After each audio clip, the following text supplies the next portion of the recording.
আমি অনুরোধ করছি উপস্থাপন করবেন হযরত মাওলানা মুফতি আমানুল হক।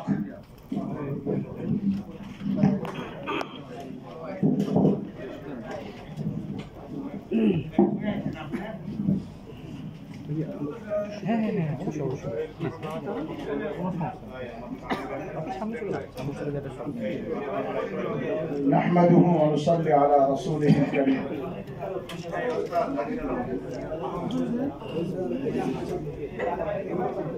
টঙ্গী ট্র্যাজেডি 2018 বিষয়ে সাংবাদিক সম্মেলন। প্রিয় সাংবাদিক বন্ধুরা, সম্মানিত দিনদার মুসলিম ভাইগণ, সমাজের চিন্তাশীল জ্ঞানী গুণী ব্যক্তিবর্গ, বৈষম্য বিরোধী অন্তর্বর্তীকালীন সরকারের প্রশাসনের বিভিন্ন স্তরে সেবারত দেশপ্রেমিক কর্মকর্তা বৃন্দ, সশস্ত্র বাহিনী এবং আইন শৃঙ্খলা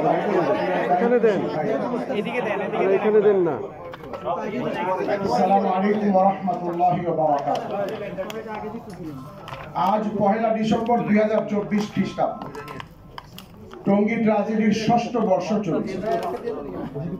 আজ থেকে 6 বছর আগে আজকের এই দিনে টঙ্গীর কহর দরিয়া, যাকে আমরা তুরাগ নদী বলি, তুরাগ তীরে বিশ্ব ইজতেমা ময়দানে সংঘটিত হয়েছিল এক বর্বর ও ন্যাক্কারজনক ঘটনা ও হামলা।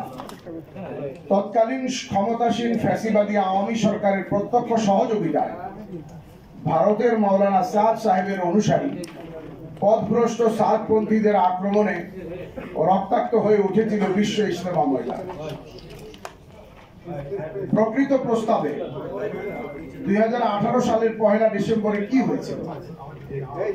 2018 সালের 30 ডিসেম্বর অনুষ্ঠিতব্য জাতীয় নির্বাচন পূর্বকালে নির্বাচন কমিশনের নিষেধাজ্ঞাকে বৃদ্ধাঙ্গুলি দেখিয়ে কারা সারা দেশ থেকে রাতের বেলায় ঢাকা ও টঙ্গীর বিভিন্ন মসজিদে জড়ো হয়েছিল। পরদিন 1 ডিসেম্বর 2018 দিনের শুরুতে পিঠে বহন করে ব্যাগের মধ্যে লোহার রড, লাঠি, ইট পাটকেল ইত্যাদি নিয়ে হাতে ব্যাজ পরে পুলিশের ছত্রছায়ায় প্রকাশ্যে দিবালোকে টঙ্গী ইজতেমা ময়দানে গেট ভেঙে ময়দানে আমলরত নিরীহ নিরস্ত্র তবলিগি ভাই, উলামা মাশায়েখ, বয়োবৃদ্ধ সাথী ও ছাত্রদের উপর কারা আক্রমণ করেছিল তার সঠিক চিত্র তুলে ধরতে এবং ন্যায় বিচারের দাবিতে আজকের সাংবাদিক সম্মেলনের আহ্বান করা হয়েছে। আপনারা যারা কষ্ট স্বীকার করে এখানে উপস্থিত হয়েছেন, আমরা আপনাদের কাছে কৃতজ্ঞতা স্বীকার করছি। প্রিয় সাংবাদিক বন্ধুগণ, আপনারা জানেন যে 2018 সালের 30 ডিসেম্বর জাতীয় সংসদ নির্বাচনের দিন নির্ধারিত ছিল। ফলে নভেম্বর এবং ডিসেম্বর 2018 এই 2 মাসে সারা দেশের সকল প্রশাসনিক নিয়ন্ত্রণ ও ক্ষমতা সরকার নির্বাচন কমিশনের উপর ন্যস্ত করে। ভারতের মাওলানা সাদের এদেশীয় নেতা সৈয়দ ওয়াসিফুল ইসলাম 2018 সালের নভেম্বর মাসের শেষ ভাগে প্রধান নির্বাচন কমিশনারের বরাবর 30 নভেম্বর 2018 হতে 5 দিনের জোর আইন শৃঙ্খলা রক্ষা করার প্রয়োজনীয় ব্যবস্থা গ্রহণ করার জন্য লিখিতভাবে একটি আবেদন করে। উক্ত পত্রের উত্তরে নির্বাচন কমিশন লিখিত পত্রের মাধ্যমে সুস্পষ্টভাবে উল্লেখ করেন যে 30 নভেম্বর 2018 পর্যন্ত সারা দেশে 30 ডিসেম্বর 2018 পর্যন্ত সারা দেশে সকল প্রকার সভা সমাবেশ নিষিদ্ধ ঘোষণা করা হলো।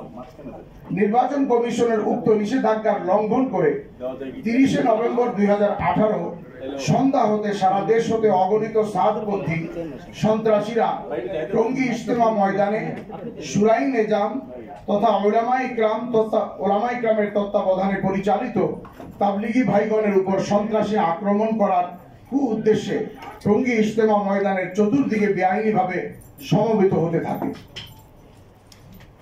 আপনাদের নিশ্চয়ই মনে আছে যে 2019 সালের আগত টঙ্গী ইজতেমার জন্য ময়দান তৈরির উদ্দেশ্যে ঢাকার বিভিন্ন মসজিদের সাধারণ মুসল্লি, তবলিগের সাথী, বিভিন্ন শিক্ষা প্রতিষ্ঠানের অর্থাৎ মাদ্রাসার শিক্ষক ও ছাত্রবৃন্দ জামাত বন্ধ হয়ে 2018 সালের অক্টোবর হতেই টঙ্গী ময়দানে মেহনত করে আসছিলেন।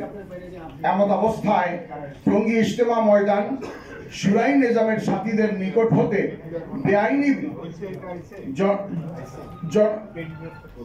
বেআইনিভাবে সন্ত্রাসী কায়দায় দখল করার উদ্দেশ্যে সাতপন্থী পুলিশ অফিসার, তৎকালীন পুলিশ অফিসার ছিলেন ডিআইজি হাসানুল হায়দার, তার যোগ সাজসে এবং গাজীপুর মেট্রোপলিটনের তৎকালীন পুলিশ কমিশনার বেলাল সাহেব ইজতেমা ময়দানের দায়িত্বশীলদেরকে ফোন করে জানায় যে আপনারা অর্থাৎ শুরাই নিজামের সাথীরা আপনাদের লোকজন কমিয়ে ফেলুন, এতে সাত অনুসারীদেরকে শান্ত রাখা যাবে। এভাবে জনাব বেলাল সাহেব সাতপন্থী বাংলাদেশের নেতা জনাব ওয়াসিফুল ইসলামের প্রলোভনে ইজতেমা ময়দানের ভেতরে অবস্থানরত জনবল কমিয়ে সাতপন্থীদের আক্রমণের ক্ষেত্র তৈরি করে। অন্যদিকে জনাব ওয়াসিফুল ইসলাম রাতের অন্ধকারে সারা দেশ থেকে মৌলানা সাদ অনুসারীদের ঢাকার বিভিন্ন স্থানে জড়ো করে, পাশাপাশি ভাড়াটে সন্ত্রাসী হেলমেট বাহিনীকেও টঙ্গীর আশপাশে সংঘবদ্ধ করে। এ সময় তাদের হাতে প্রচুর দেশীয় ধারালো অস্ত্র ছিল, সবার বাহুতে সাংকেতিক ব্যাজ ছিল, সবুজ ও কালো ইত্যাদি ব্যাজ পরিহিত ছিল। তারা 1 ডিসেম্বর 2018 সকালে টঙ্গী ইজতেমা ময়দানের সকল গেট ভেঙে মাঠে প্রবেশের মুহূর্তে সাতপন্থীদের পথভ্রষ্ট নেতৃবৃন্দগণের মধ্যে উল্লেখযোগ্য আব্দুল্লাহ মনসুর, মুয়াজ বিন নূর, জিয়া বিন কাসেম গং তদীয় সংঘবদ্ধ সন্ত্রাসী আক্রমণকারীদেরকে জিহাদের আয়াত ও হাদিসের বানোয়াট ব্যাখ্যা শুনিয়ে উত্তেজিত করে তোলে। এভাবে তারা নিরীহ নিরস্ত্র মুসলমানের উপর অন্যায় আক্রমণের অপরাধকে জায়েজ বানানোর অপচেষ্টা করে, যার ফলে 1 ডিসেম্বর 2018 সালে তৎকালীন প্রশাসনের সহযোগিতায় দিল্লির মৌলানা সাদ সাহেবের অনুসারী তথা সাতপন্থী নেতা ওয়াসিফুল ইসলাম ও নাসিম গং টঙ্গী ইজতেমা ময়দানে প্রস্তুতিতে কর্মরত নিরীহ নিরস্ত্র সাধারণ মুসল্লি, দাওয়াত ও তবলিগের সাথী, বিভিন্ন শিক্ষা প্রতিষ্ঠানের ছাত্র শিক্ষকদের ওপর লাঠিসোঁটা ও ধারালো অস্ত্র নিয়ে ঝাঁপিয়ে পড়ে। এর বিপরীতে আমাদের শুরাই নিজামের সাথীরা সেদিন ময়দানে শান্তিপূর্ণভাবে আমল করে আসছিলেন। পাহারারত সাথীদের হাতেও সেদিন তসবিহ ছিল। এই কথাটা একটু ব্যাখ্যা করতে হয় যে সাধারণত আমাদের দাওয়াত ও তবলিগের মেহনতের মধ্যে পাহারার সাথীদের হাতে একটি বাঁশ থাকে, এটা নিদর্শন। কিন্তু ওই দিন যাতে কোনো রকমের কোনো প্রতীকী কোনো ঝগড়াও দেখা না যায়, এই জন্য লাঠি ফেলে দিয়ে আমাদের সাথীদের হাতে সেদিন তসবিহ ছিল। জি আচ্ছা, এর বিপরীতে আমাদের শুরাই নিজামের সাথীদের হাতে সেদিন তসবিহ ছিল।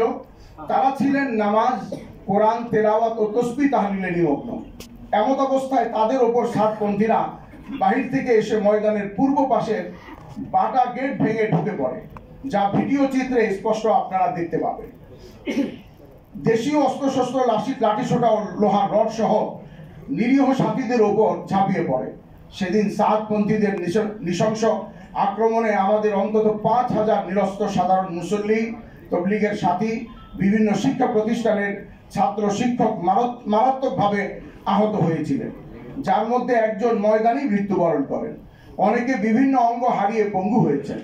লজ্জাজনক বিষয় হলো সাতপন্থীরা নামাজে সেজদারত সাথীর ওপরেও লোহার রড দিয়ে মাথায় আঘাত করে, এমনকি অনেক বয়োবৃদ্ধ সাথীকে পিটিয়ে পরিহিত পোশাক, জামা ও লুঙ্গি খুলে নেওয়ার মতো বর্বরতাও দেখায়। আপনারা শুনলে তাজ্জব হয়ে যাবেন যে তারা একদিকে রড দিয়ে লাঠিপেটা করছিল, অন্যদিকে ইসলামের শাশ্বত কালিমা বিকৃত করে জোর করে অন্যদেরকে দিয়ে বলাচ্ছিল, বলো লা ইলাহা ইল্লাল্লাহ সাদ ওলিউল্লাহ, নাউযুবিল্লাহ মিন যালিক। তাদের নৃশংসতা এখানেই থেমে থাকেনি। তাদের সেদিনের নারকীয় তাণ্ডব থেকে টঙ্গী ময়দানের পশ্চিম উত্তর কোণে অবস্থিত হাফিজি মাদ্রাসা, যা কাকরাইল মাদ্রাসার একটা অঙ্গ, হিফজখানার কোমলমতি ছাত্র শিক্ষকদের কেউই রেহাই পায়নি। ছোট বাচ্চাদের বাঁচার আকুতিকে উপেক্ষা করে সাঁতার না জানা হিফজখানার ছোট্ট ছোট্ট বাচ্চাদেরকে তুরাগ নদীতে ছুঁড়ে ফেলছিল। তারা মাদ্রাসা, বিদেশি মেহমানদের অবস্থানের টেন্ট ভাঙচুর করে, সাতপন্থীরা ইজতেমার কাজে ব্যবহৃত প্রায় 50টি গাড়ি ভাঙচুর ও অগ্নিসংযোগ করে, নির্বিচারে ধ্বংস করে ইজতেমার কাজে ব্যবহৃত কোটি টাকার ইজতেমাই সামানপত্র। দুঃখজনকভাবে সে সময় ফ্যাসিবাদী আওয়ামী সরকার ও তার সহযোগিতায় পুলিশ নিষ্ক্রিয় ভূমিকা পালন করে। পুলিশ বাহিনী সেদিন শুধু দর্শকের ভূমিকাই পালন করেনি, তারা সাতপন্থীদেরকে ইজতেমার ময়দানে তাদের প্রবেশ করতেও সহযোগিতা করে। আক্রমণের আগ মুহূর্তে আমরা যখন স্থানীয় প্রশাসনের সাথে যোগাযোগ করি, তখন জবাবে তারা বলছিল, আপনারা ভেতরে থাকুন, আমরা বাইরেটা দেখছি, বাহির থেকে কেউ ভিতরে প্রবেশ করতে পারবে না। আজকে বৈষম্য বিরোধী প্রশাসনের কাছে আমাদের দাবি হলো, সারা দেশ থেকে কিভাবে হাজার হাজার সাতপন্থী সন্ত্রাসী ঢাকায় জড়ো হলো এবং কিভাবে টঙ্গীতে একত্র হলো তা আপনারা তদন্ত করে খতিয়ে দেখুন, প্রকৃত সত্য জাতির সামনে পেশ করুন এবং অপরাধীদের আইনের আওতায় এনে তাদের শাস্তি নিশ্চিত করুন। প্রিয় সাংবাদিক ভাইয়েরা, 1 ডিসেম্বর 2018 টঙ্গীর ময়দানে বহিরাগত সাতপন্থীদের আক্রমণের সংবাদ যখন কাকরাইলে পৌঁছে, তখন জরুরি ভিত্তিতে সেখানে দেশের শীর্ষস্থানীয় উলামা মাশায়েখ ও দাওয়াত তাবলীগের মুরব্বী হযরত বৈঠক করেন। আমরা তৎকালীন স্বরাষ্ট্রমন্ত্রী আসাদুজ্জামান খান কামাল সাহেবকে কল করে অবহিত করি। তিনি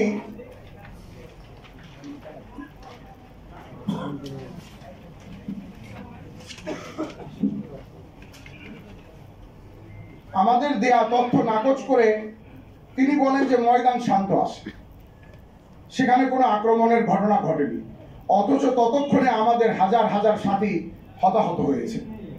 আমরা যখন আবারও কল করে প্রচারের মাধ্যমে সরাসরি লাইভ প্রচারিত খবর, প্রকৃত চিত্র ইত্যাদি তুলে ধরি, তখন তিনি উত্তরে মিথ্যাচার করে বলেন, ময়দানে অল্প কিছু ঘটনা হয়তো ঘটেছে, এতে উদ্বেগের কিছুই নেই। যার মাধ্যমে স্পষ্ট বোঝা যায় যে আওয়ামী প্রশাসন নিজেরাই সেদিন সাতপন্থীদেরকে আক্রমণের সুযোগ করে দিয়েছিল।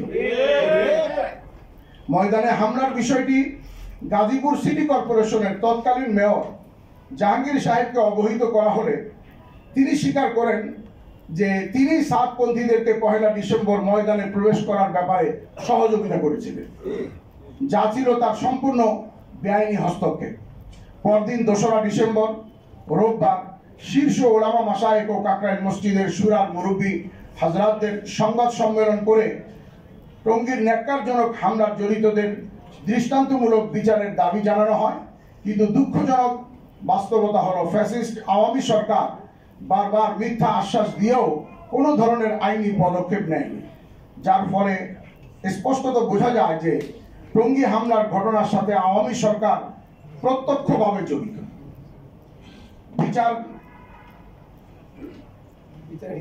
বিচারহীনতার এই আওয়ামী সংস্কৃতি সাতপন্থীদেরকে পরবর্তী সময় দেশের বিভিন্ন স্থানে আরো বেশি সন্ত্রাসী অপতৎপরতা চালানোর সাহস জুগিয়েছে। সাতপন্থীদের সেদিনের বর্বর ও নেক্কারজনক আক্রমণ শুধু বাংলাদেশের ভেতরেই নয়, বহির্বিশ্বেও দাওয়াত ও তাবলীগের মুবারক মেহনতের মর্যাদাকে ক্ষুণ্ণ করেছে। বিদেশি সাথীদের মনে আতঙ্ক ছড়িয়েছে এবং সেই ঘটনার পর থেকে বাংলাদেশে বিদেশি মেহমানদের আগমন হ্রাস পেয়েছে, যা আমাদের বাংলাদেশের জন্য উদ্বেগজনক। দুঃখজনক বিষয় হলো 2018 সালের 1 ডিসেম্বর সেই টঙ্গী ট্র্যাজেডির পিছনে দিল্লির মৌলানা সাদ সাহেব নিজেও সম্পৃক্ত ছিলেন। তার ইন্ধন, উত্তেজনাকর বয়ান ও বিদেশি শক্তির কলকাঠির ফলেই বাংলাদেশের মাটিতে সাতপন্থীরা এমন নৃশংস আক্রমণের সাহস পেয়েছিল। এবং তার একটি প্রমাণ এও যে এত লক্ষ লক্ষ সাথী বা হাজার সাথী আহত ও হতাহত হওয়ার পরেও তার মুখ থেকে একটি শব্দ সান্ত্বনামূলক অথবা দুঃখজনক অথবা দুঃখ প্রকাশ কোনো ধরনের কোনো শব্দ তার মুখ থেকে নিঃসৃত হতে আমরা শুনিনি। প্রিয় সাংবাদিক ভাইয়েরা, আরো দুঃখজনক বিষয় হলো, টঙ্গীর ইজতেমার মাঠে নিরীহ নিরস্ত বয়োবৃদ্ধ তাবলীগী সাথী, সাধারণ মুসল্লি, বিভিন্ন শিক্ষা প্রতিষ্ঠানের ছাত্র শিক্ষক, ওলামা ইকরাম ও মাদ্রাসা ছাত্রদের উপর সাতপন্থীদের এই নৃশংস একতরফা আক্রমণের পরদিন বিভিন্ন মিডিয়াতে তাবলীগের দুপক্ষের সংঘর্ষ হিসেবে তুলে ধরা হয়। আমরা তার প্রতিবাদ আগেও করেছি, আজও করছি। এটা কখনোই দুপক্ষের সংঘাত ছিল না, এটি ছিল সাতপন্থীদের একতরফা নৃশংস ও বর্বর আক্রমণ, যা বিশ্ববাসী মিডিয়ার কল্যাণে প্রত্যক্ষ করেছে। আমরা সেখানে ছিলাম নিরীহ মজলুম। বিষয়টি আপনাদের সামনে স্পষ্ট করাটাই আজকের এই সংবাদ সম্মেলনের অন্যতম উদ্দেশ্য। আমরা অনুরোধ করব, আপনারা অনুসন্ধানী তথ্য সংগ্রহ করে সেদিনের ন্যাক্কারজনক আক্রমণের প্রকৃত সত্য ও বাস্তবতা উদ্ঘাটন করে জাতির সামনে তুলে ধরবেন। আমরা চাই জনগণের এই সরকার বিচার বিভাগীয় তদন্ত কমিশনের মাধ্যমে অতি সংক্ষিপ্ত সময়ের মধ্যে 1 ডিসেম্বর 2018 এর টঙ্গী ইজতেমা ময়দানে সাতপন্থীদের নৃশংস হামলা ও হতাহতের ঘটনার তদন্ত সম্পন্ন করবেন, অপরাধীদের শনাক্ত করবেন এবং ন্যায় বিচার নিশ্চিত করবেন।